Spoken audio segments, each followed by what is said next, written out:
If you remember last time, we were talking about this is a sikha of the Lubavitcher Rebbe about the half of a shekel, machzis a shekel. This Shabbat, coming Shabbat, we will. It's a special Shabbat because first of all, it's Rosh Chodesh. It's the first day of the month of Adar when you're supposed to increase happiness, and also it's Shabbat, and also that's what's called a special Shabbat called Parshat Shekalim. Shekalim, which is always on the first day, right before the first day of the month of Adar. And the reason is that in the month of Adar, they used to collect half shekels from everybody in Israel. They were counting, and we read a special Torah portion there, which is really a Torah portion, the beginning of the Torah portion from Parshas Kitisa, which we're going to read the whole entire Torah section, Parshas Kitisa, in another 3 weeks. But this is the beginning of Parshas Kitisa. So we're learning. So what does it talk about? It talks about the half shekel. So if you remember, we learned last time that when God gave Moses the commandment of the half shekel, that Moses was very amazed. And therefore God had to say, Zeyitnu, he had to show him a fiery coin from under his throne. That's what it says. And he said, this is what everybody has to give. A fiery throne from under a fiery coin from under the throne of God. And this will be what they call lechaper al nafshotechem. This will bring a forgiveness for your soul. So the Rebbe asked a few questions. What does that mean? I mean, first of all, why was Moses so amazed about this commandment that God had to show it to him? God gave Moses a lot of commandments.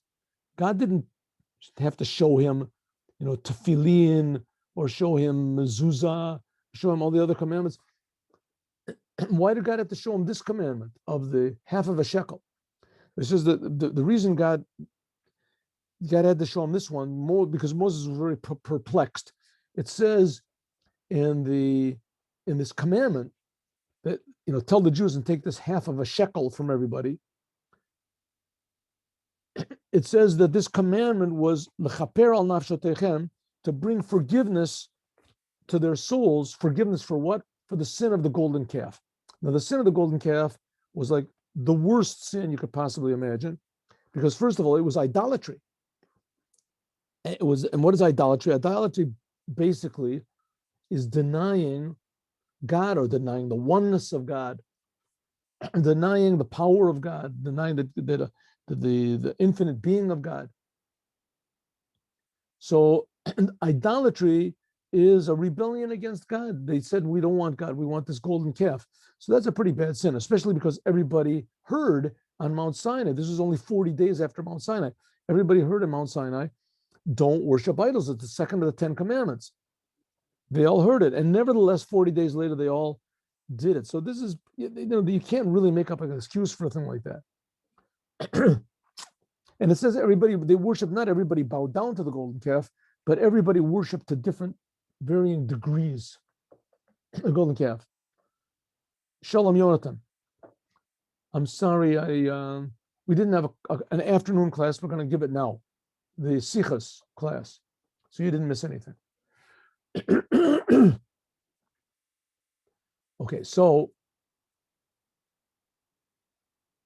the Rebbe asked, that's what Moshe was amazed.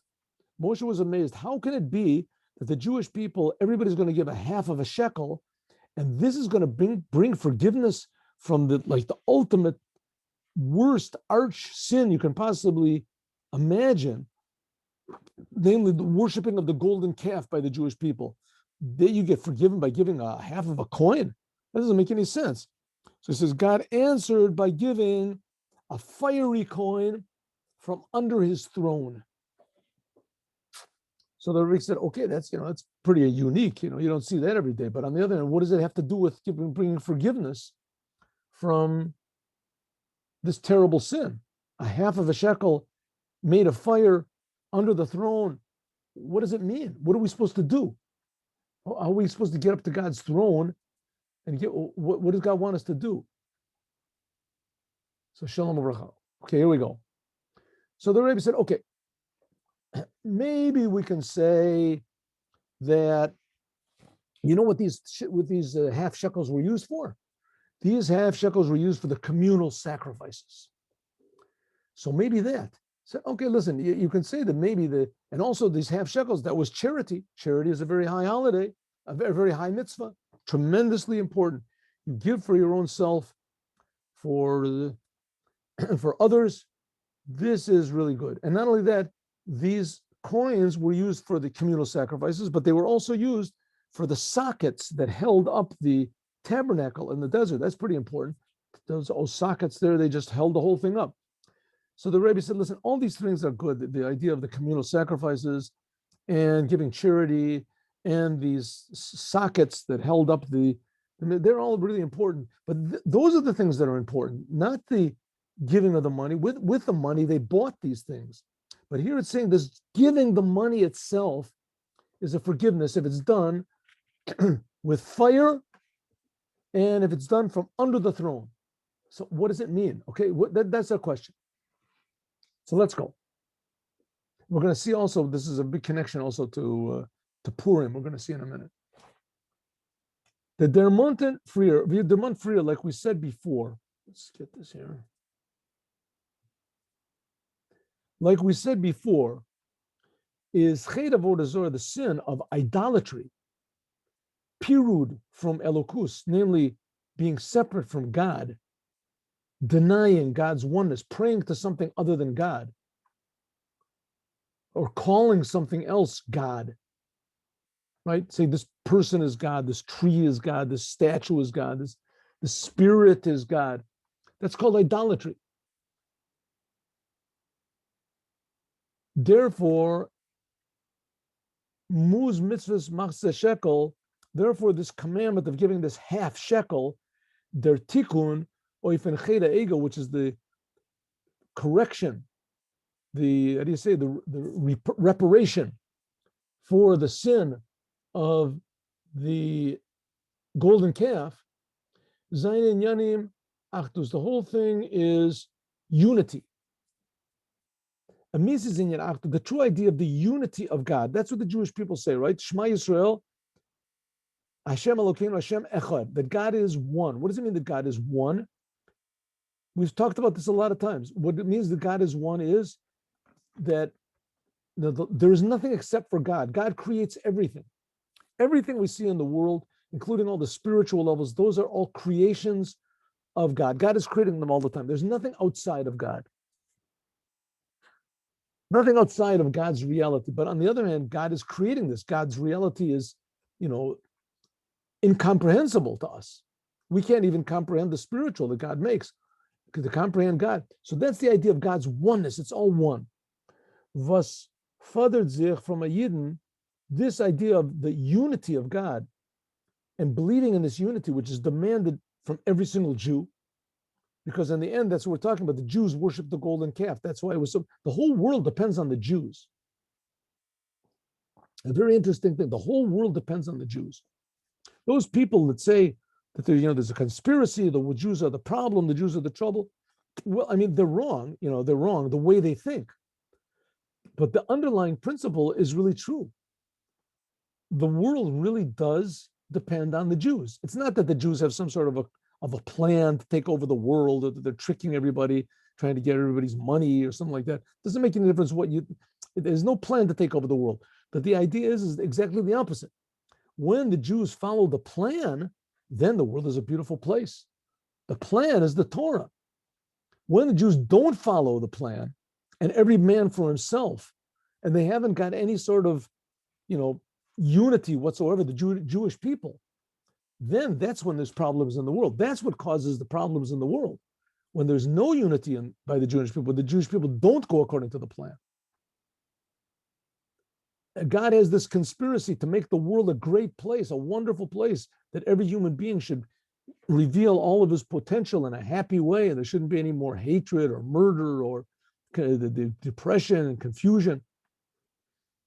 But nevertheless, when the Jews don't go according to the plan, right? They don't go according. I mean, conspiracy is not a good word because usually it implies to destroy something. But when the Jews go according to the plan, then everything is wonderful. When they don't, when they deny the oneness of God, und nit nur as is a weggeben sich als to them Eberster. Therefore, a Jew, in order to, how do you say, embody this oneness of God, right? To make it really real, you have to say, listen, if so, God is creating me, He's creating my eyes, He's creating my nose, He's creating my mouth, He's creating this all the time.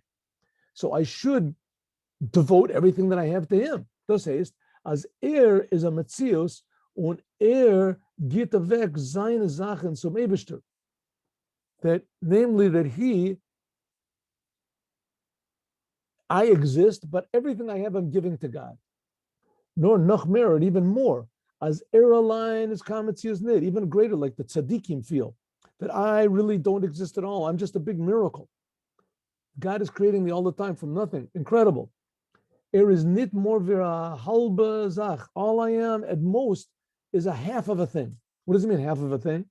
Durch vos verter ametzius. How can I be a true existence? Un a davar shalem, and be complete? Durch dem vos behaft sich mit dem Eibishter, by means of linking up with God. Here we're starting to touch at this thing of the half shekel. A person has to feel, on one hand, that I'm really nothing. What do you mean I'm really nothing? I'm being created by God all the time. I have no existence of my own, right? Okay, that's true. In other words, I have no existence of my own. But on the other hand, God is creating me. He wants me to be separate. Here I am. So if so, do I exist or don't I exist? Well, I mean, God is creating me from nothing. So I'm really made from nothing. A million nothings is nothing. But on the other hand, God, He's creating me from nothing. So on one hand, I'm like sort of half nothing, and I'm sort of it. So it's like I'm sort of a half existence. On one hand, God wants me to be here, but in fact, I'm really no existence on my own. So when a person starts to feel this feeling that he's only half, and only if he does what God wants can he attain completion, then this is the rectifying of idolatry, because idolatry is division from God, separation, making God into 2, 3, 4. There's God, and there's also this. There's also a star, a person, a thing, a spirit. When at dem hergish, and that feeling, when der avoda in this service, ruft rois und sein megale sein, this arouses and reveals the zelbe inyan also by God. When we do something, God also reveals it. As the shleimus from Eberster, the completion, so to speak, of God depends on the Jews. God created us in the world because He wants us to give Him completion, so to speak. Because therefore, roof their Eberster, Knesset Yisrael, mit namim tamati. Therefore, the Jewish people and God together, they're called tamati, my completion, my twin, my completion. Tamati means when Jews do what God says, then God, so to speak, is complete. Was macht mir kiviyachol? What makes me complete? Says God. Ganz whole. Kiviyachol Knesset Yisrael, the Jewish people, when they do what I want, that makes me complete. Therefore, Bund from Yidden mit neighbors, the complete, the connection with Jews and God is nit kein chibur from zwei Sachen. It's not two things. We connect to God. Nor is ein Seinen ein Sach. The fact is that the Jews and God are totally one. Totally one. Jeder einer from sich, every single one, as dem zweiter, no, is nit mehr wie a halb. So to speak, each Jew is only a half of the picture. Also, so to speak, God is only half. Davka beta zusammen, only when God and the Jews are together, becomes one whole thing. That's what's called tamati. Pitchili yonati tamati. It says in the Song of Songs. Und das is their inyan from Machzah shekel. This is the whole idea of the half shekel we have to give. Es is da ganzen shekel. There's a whole shekel. Which, how much is a shekel? It says in the Torah, it's 20 gera. right? Gera is like $100, whatever, a dollar. A gera, that's what it says. A gera is, I'm sorry, a shekel is 20 geras. Right? A shekel is $20.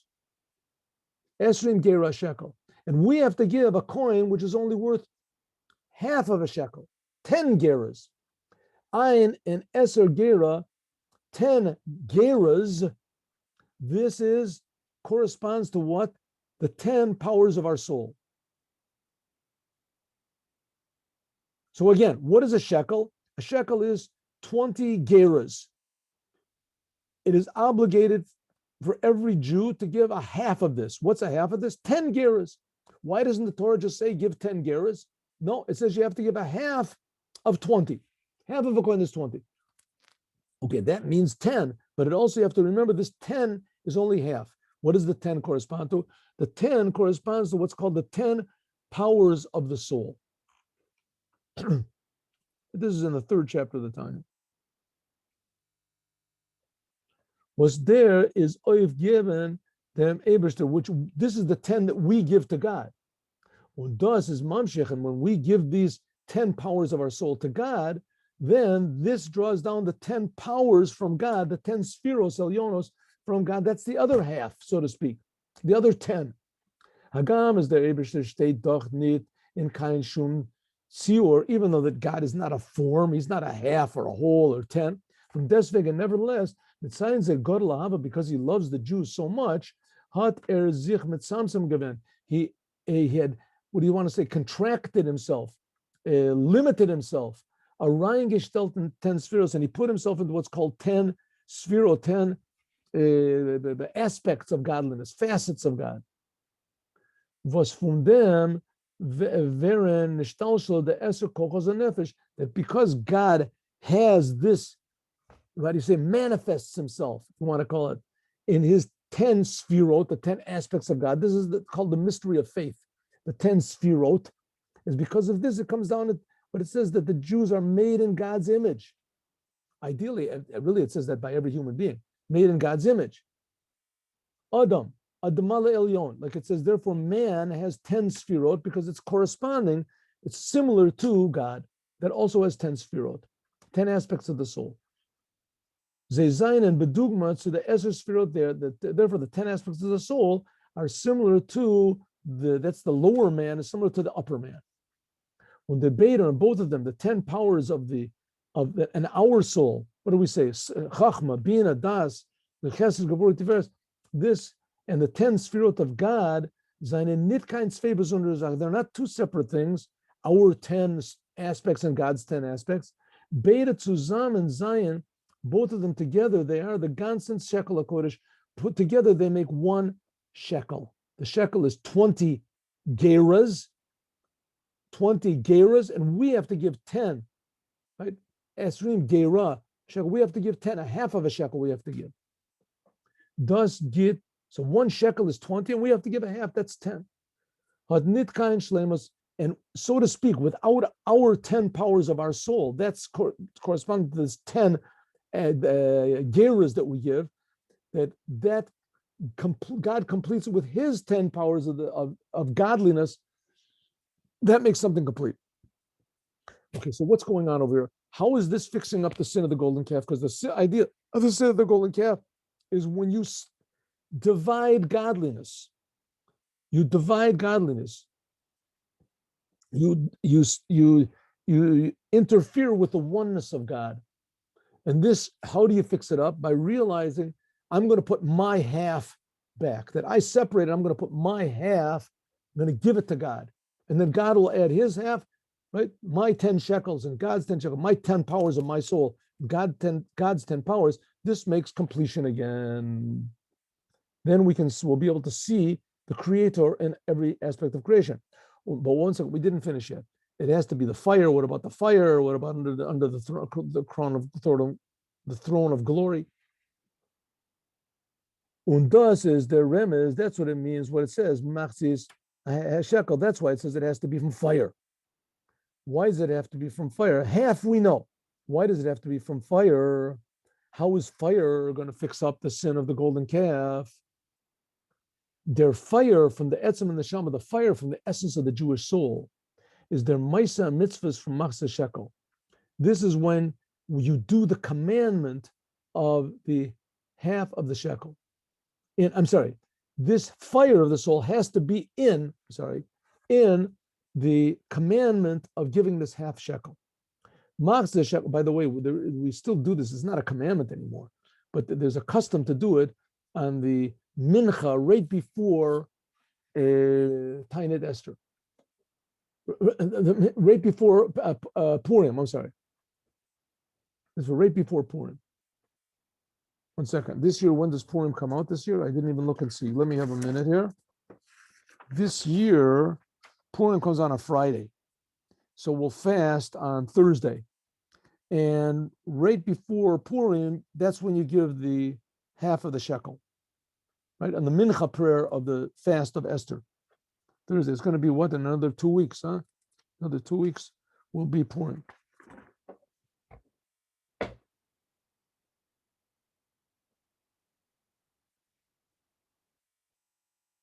That's why we have to give a fire from fire. The fire means the enthusiasm from the essence of our soul. This shows that the Jews with God together are one whole thing. And this should be this fire from the essence of the soul with the essence of God. And this is an exciting thing. This is supposed to be exciting, not religious, real. In them farbun from the kochos agiluyim mit elokus, when we unite our revealed powers with God, once in a while there can be a blemish, right? I give over my actions, my speech, my thought.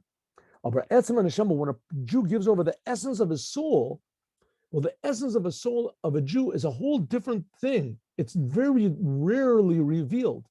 But when it is revealed, that's the Jewishness of a Jew.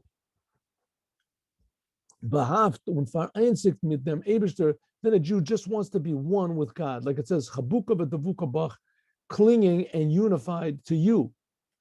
Und der Reber, so therefore the half of a shekel is a kapara, brings forgiveness for the sin of the golden calf. Because all of the sins, even the sin of idolatry, reared nit on the etzem. All the sins that a Jew doesn't touch on the essence of the soul. Their etzem from a Yid, the essence of a Jew, nothing can ever blemish it. It is always whole. B'shas men is megala dem etzem, when you reveal the essence of the Jewish soul by means of this, what's called a half a shekel, like we said before, giving all of your powers to God, which that's only half of the picture, that's only 10, half of the 20. Paul, this brings about that also your revealed powers, namely your speech, your thought, your action, the things that you use for the world, when oich vern vereinzigt, they also became united with God. And there was sometimes there are Jews that are willing to, they're willing to give their life for God. Their life, there's the joke about Jackie Mason. He said, "I'm willing to give my life for the country, my life, my money not, but my life, yes. I'm willing to give." Just one moment. Hello. Ken. אתה רוצה להיכנס? Okay.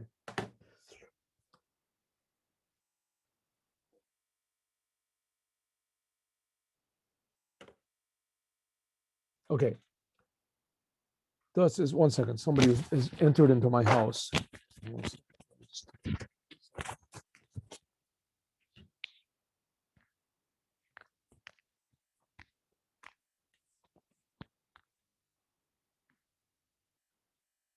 Huh.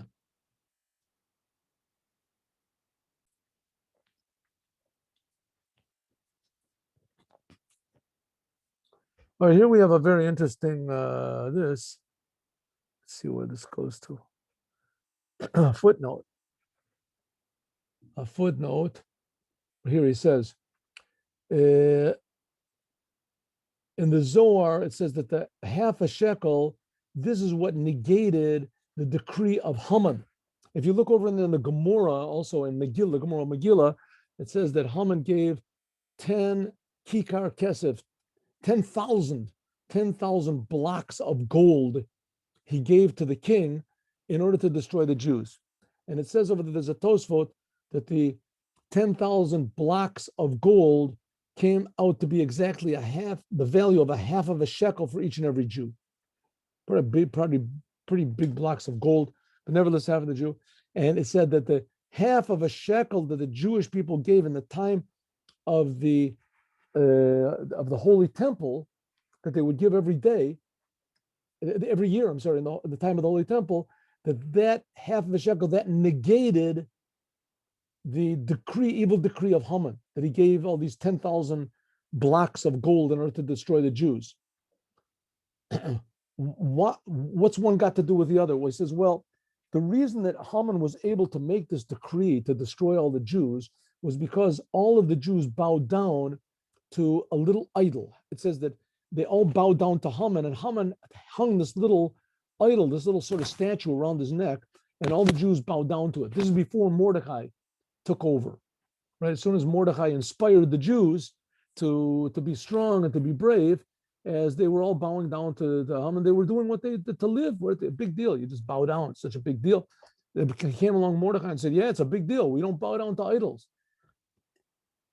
So it says the whole decree came because of this, and because they bowed down to the idol. So it says Mordecai wouldn't have been enough. What helped the Jews was in the merit of the half shekels that they gave in the whole time of the Holy Temple. The holiday of Purim was right before the second temple was built, right at the end of the 70-year exile after the destruction of the first temple. So the half shekel, this aroused the essence attachment of the Jews with God. In other words, the reason that there was a decree in the time of Haman was because that the Jews bowed down to this little idol that's separating themselves from God, not trusting God. And the fixing up of this is the half of a shekel, which shows again the unity of the Jews with God. Bein Mitzad Yisrael, between Jews, the Jews stood in self-sacrifice the whole entire year. It says that the Haman made the decree that we're going to kill all the Jews in 1 year's time. But anybody who just said, I'm not a Jew, he wouldn't have been under the decree. Well, there's no Jew that even thought to say that. They stood and they did not deny their Judaism 1 full year, even though that it meant, almost certain death. Bein mitzad lamayla, whether it was because of them or because of from above. Namely, God decided to choose the Jewish people, no matter what they did. So we have two things. The Jewish people, they sacrifice themselves for God, and God, so to speak, sacrifices himself for the Jews, no matter what they do. They're his people. So now we can understand why it is on the first day of Adar, which that's going to be the Shabbat, the Mashmim al-Shad, he would announce that everybody has to turn in this half of a shekel, because the half a shekel is relevant to the month of Adar. Of all the months they gathered in this half shekels because of the month of Adar. Because the essence of the month of Adar is Purim, and the main thing of Purim is you revealing the uniting of God with the Jewish people. That's why an interesting thing, the first time Jews were called Jews, Yehudi, was in Purim, the holiday of Purim. Before that, there was no name Yehudi, except people that were from the tribe of Judah. But maybe they were called Yehudi, could be. Therefore, the name of the holiday, the name shows on it is Purim. Purim are the lots they threw above understanding. Okay, this is also understood in Parshat Kitisa. Parshat Kitisa, that's what we're going to read in another 3 weeks about the sin of the golden calf. That after Moses requested from God that he should forgive the Jewish people because of the sin of the golden calf, and God had agreed to his request and he forgave the Jews. But then God said, behold, I'm going to make with you a brit. Hinei anochi koreit brit. I am going to make a covenant with you. We read this also every fast day. I am going to make a covenant with you. Okay, now the word brit, covenant, It's sort of it's an English word. I don't know if there's really anything like it in that. What do they call a blood covenant? A brit means that we become one. Their Inyan from Kritat Brit, when it says that God made a covenant with the Jewish people after the sin of the golden calf, he also made a covenant with Abraham. This is uniting those people who make the covenant. They become one. By means of this, it unites all those two people who make they're no longer two separate entities. So to speak, they're one.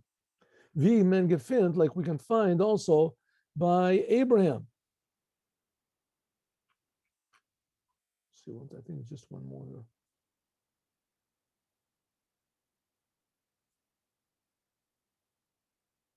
Yeah, it's very short. We're almost finished.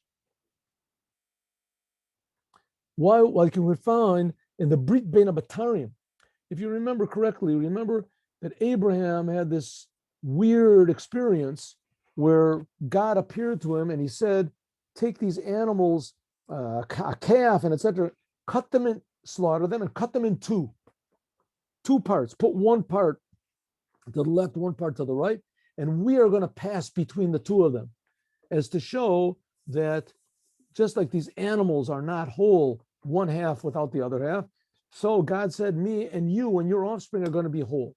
That's called the Brit, the covenant between the pieces. Betari means the pieces. That's the Eibishter which God made with Abraham. L'chaora, at first glance, you want to express unity. Why make it in such a way that you're cutting animals in half? This, the dividing the animals in half, this is a separation. This is exactly the opposite of the idea of unity that a covenant is supposed to be, which we just finished saying. He says, no, but the thing is like this, exactly the opposite. The whole purpose of this covenant is to make recognized that one piece without the other is not whole. Just like these pieces, each one is divided, is each piece is only just a half, and only when they are put together are they whole. Also, the two people who are making the agreement, each one says, from now on, I'm not a whole entity to myself. I'm only half and you're the other half. And that's what happened with Abraham and also God and the Jewish people, all the people after him, the Brit. Well, that's, by the way, the Brit Milah also, the circumcision.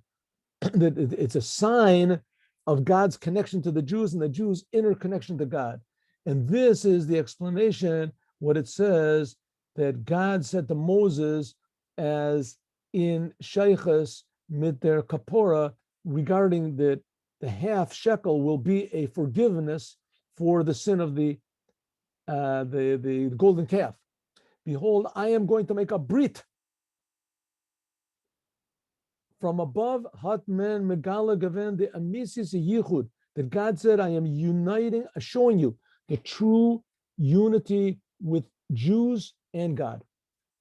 Hitkashut etzem neshama, the attachment, the essence of the soul with God's essence, which this is, which nothing can possibly touch or blemish this. Not even the sin of idolatry. Like God said, the Eibishter, like God had said, bein kach o bein kach, no matter what you do from now on, no matter what you do, Jews, you can do all the sins in the world, God forbid, but nevertheless, you're my sons. And I can never exchange you for another nation. It's impossible. Ches. So this thing, also earlier, the Rebbe explained that that's the idea of the taking from under the throne of glory, that's the source of the soul. That's what he said earlier. So if so, we have the three things. God is saying, give a half of a shekel, but it has to be made from fire. Enthusiasm that comes from the essence of the soul, and it has to come from underneath the throne of glory, but that's the source of where the soul comes from. And then that will reunite, it'll reveal again the true unity of the Jews with God, which was denied and concealed by the idolatry that you did. Azoivi, and that's what the Rebbe said. This is going to fix up protect the Jews against Haman. Azoivi, the Inyan, like just it says this kritat brit, this covenant which God made with God, with the Jews made with God, it began with Abraham. And just by Moshe, this brit, this covenant was in a higher way. So also Hadzich Oich, the Indian from Machzeh shekel. Also, this half of a shekel that we're given. Like I want to remind you again, the reason we're learning this is because this Shabbat is also called Parshat Shekalim. It's called Shabbat Shekalim, because on the first day of Adar, they would announce in the time of the temple that everybody should hand in their shekalim, their half shekels. So this whole idea of giving the half shekel, this also, just like the covenant began, also the half shekel also began with Abraham, Isaac, and Jacob. When? Well, the story goes that Abraham sent his servant Eliezer to find a bride for Abraham's son Yitzchak. And when he did, he went to Lavan and he discovered there Rivka. Rivka was to be the wife of Yitzchak. And Eliezer saw that Rivka was a very special, very unique, very, pure and wholesome and energetic and caring about others. So it says that he gave her father for this, he gave a Becca. Now, also the language over here in our Torah portion, in this Parshas Kitisa, where it talks about the half shekel, it says Becca legulgolas. Remember that's what we learned? Becca legulgolat. Each person has to give a Becca. What is the Becca? So it ends up that a Becca means a half of a shekel. That's what a Becca is. So a Becca was Eliezer had given to Rivka. This hints at the half shekel that we give now. This hints at what we do now, Becca legogolet. From the Avos come to this sign and the giving of the power that nowadays, after Matan Torah, we will have this power to again fortify and reveal this covenant, this unification we have with God. And that's the idea of the half shekel. That's the idea of the Becca, which was a half that Yitzchak gave for Rivka. And therefore, Hat Eliezer gave him the Becca. He gave this amount. This is called a Becca in Sheikhus, with the whole idea of getting married. Yitzchak getting married to Rivka. The whole idea of getting married in general, and especially the marriage of Yitzchak and Rivka, this is explained in great length in Kabbalah and Hasidus. This getting married is unifying God, who God is the groom, with Knesset Israel, that they're called the bride. That's what happened in Mount Sinai. Mount Sinai was the wedding day of God. Is the Rebbe, so therefore Zokt in the Sinus of Becca, therefore with Eliezer, the servant of Abraham, gave a Becca to Rivka's brother. This is like the half of a shekel. So Ramez, this hints at also the unity from God with the Jews. That's the whole idea of unification. God put us in the world in order to make unification. That's the whole idea of getting married. Why doesn't God just make everybody what is called hermaphrodites or whatever they're called, and just people just give birth? People just pop up out of the ground or something. No, there has to be men and there has to be women, and they have to get married, and then they have to have children. And this is the whole idea of God and the Jewish people also connecting, and the children that they give birth to is godliness in the world, blessing. Durach ir avoda, that namely by the Jewish people, by means of our work, we're like the bride. Roof the rois, this brings about the groom to come from above. That's the machzis shekel, that's the half a shekel from above. Nor vipaltas myself, but because that what Abraham, Isaac, and Jacob did, this gives power to us. But it says it only gives power. It's just a sign for what we're doing. So the real true unity of the world with God, of the Jewish people with the creator of the universe, this really only began when God gave the Torah. Abraham, Isaac, and Jacob, they opened the door. They paved the road. they made it possible that it could be such a thing. But the real essence of it was when the Torah was given. Well, is done because before the Torah was given, it says that there was, and Verandertheit, it was divided, the upper worlds from the lower worlds. Therefore, is them, they're farbun. Therefore, when the Torah was given, there was the true unity of the machzis a shekel, the true unity of this half shekel.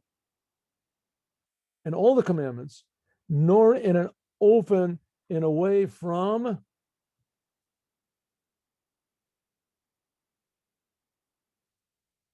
Becca, only a half. But the service from below really accomplished the drawing down from above. See, is aber given via Verbund from Zwei Sachen. It was a connection from two things. Becca was eine pult auf the zweite. That was the way it was before the Torah was given. But after Matan Torah, the unification is in a way from Machzis, Beider, Zainen, Ein Zach. Then this half of a shekel, they both become one. The Torah unites them totally, eternally. Jews and God become totally one. So to speak, the idea of the half of a shekel, this is before the wedding. Before the wedding, but after the wedding, that was Matan Torah. So now the half of a shekel we're giving, we're just doing our part, showing our part of the complete thing that's already been completed at Mount Sinai. And this is really truly the fixing up of the golden calf. So that's what's being hinted at on this Shabbat. And it's also being the Shabbat Shekalim. But the Rebbe is talking about not just nice Kabbalistic ideas we're talking about. The Rebbe really is demanding, he's just telling us who we really are. He's telling us what we really, what we really are and who we really are. He's saying that really we're the other half of God. Each and every one of us, without exception. And that we actually have the power. God is waiting for it. And he's doing everything he can to facilitate it, to reveal the fact that we're half of the picture. And God is completing the other half to make one whole unity. So that's the uniqueness of the Jewish people. That's the half a shekel. This will be in a way of fire, excitement. And then we'll feel the essence of our souls, that the whole world and ourselves are big miracles. And that we have a very, very important job to do, but that God helps us in a complete and utter way. If we just lift a little finger, then God will lift his little finger, which is infinite, and help us. So that's this. Shabbat will be Parshat Shekalim, and the half of a shekel is us, and the other half is going to be God, in an exciting and a dynamic and a happy way, beginning the month of Adar and knocking down all of those enemies, this Hamans and people that want to do us bad, to knock them down and to transform them to good. Okay. Tomorrow, God willing, at 8:15, we're going to learn, and we're going to finish the Sicha of the Rebbe that we almost finished on Parshat Mishpatim that we had, on the idea that even the logical commandments have to be done in a way which is attaching to the essence of the soul, as we'll learn tomorrow. Thank you very much for coming. God bless you all, and have a good day with Mashiach now.